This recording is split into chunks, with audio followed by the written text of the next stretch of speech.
बस ये 3 काम करना।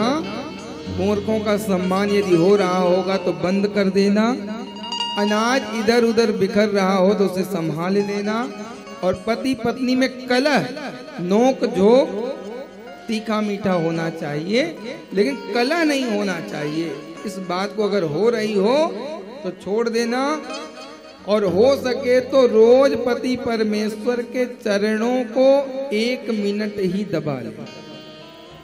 1 मिनट ही दबा लेना, तब भी लक्ष्मी प्रसन्न हो जाएंगी। इसका ज्योतिषी भी विचार है, मैं कोई ऐसे ही नहीं कह रहा हूं, इसका ज्योतिष का भी विधान है, मैं बता दूंगा। केवल 1 मिनट न चाहते हुए भी थकी रहो, फिर भी थोड़ा सा 1 मिनट आधा मिनट अपने हाथों का स्पर्श पति के चरणों से हो जाना चाहिए। और ये करने के बाद क्या करना है? नारायण को प्रसन्न करने के लिए, हमेशा चिरमान करने के लिए धन को परमात्मा के कार्यों में, जरूरी नहीं आपको कथा में ही देनी है, महाराज जी को ही देना है, ऐसा कोई जरूरी नहीं।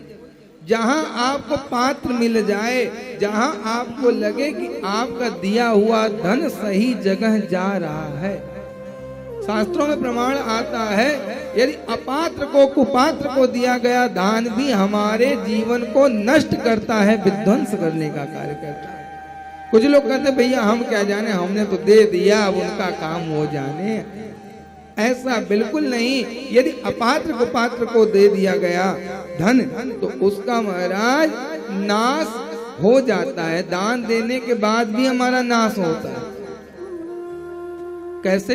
अगर कुपात्र को दिया गया तो, और सतपात्र को दिया गया तो महाराज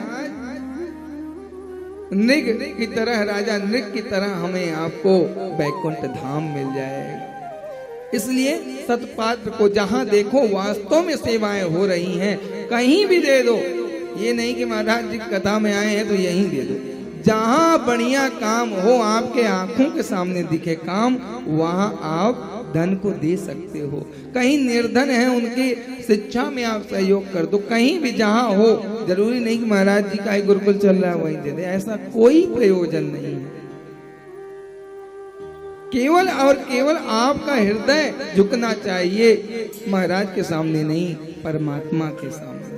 परमात्मा को समझना चाहिए कि महाराज तो यहाँ देख रहे हैं, इनके सामने हम थोड़ा कर देंगे तो महाराज सोचेंगे ये सेवा करते हैं। ऐसा बिल्कुल नहीं है। परमात्मा हर जगह विद्यमान है। हमें डरना है तो परमात्मा से, और किसी से डरने की आवश्यकता नहीं है। कोई कुछ नहीं कर सकता महाराज जब तक इनकी इच्छा नहीं होगी। तो केवल और केवल हर पल समझ लो। कुछ लोग कहते हैं ना, मैं चुरा के ये कर लूंगा, वो देख नहीं पाएंगे, ऐसा कर लूंगा वैसा कर लूंगा, उनको मैं बेवकूफ बना रहा हूं। तो महाराज यदि रात को आप कुछ कार्य कर रहे हो, कोई देख नहीं रहा है, तो परमात्मा के जो गण हैं, रात के साक्षी होते हैं, चंद्रमा, तारे, पेड़ पौधे, वनस्पति, वायु देवता, ये सब रात्रि में आपको देखते रहते हैं और आपके कर्मों के साक्षी होते हैं।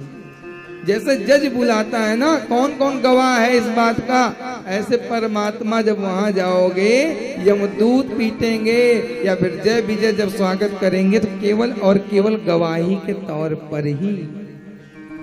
दिन को आप कुछ गड़बड़ कर रहे हो, सोच रहे हो कोई नहीं देख रहा है, कोई बात नहीं, तो सूर्य देव, वायुदेव, वृक्ष, लता पताएं, जानवर इत्यादि, जिन्हें हम केवल मानव से बचना चाहते हैं, बाकी और से कौन बचाएगा बताइए।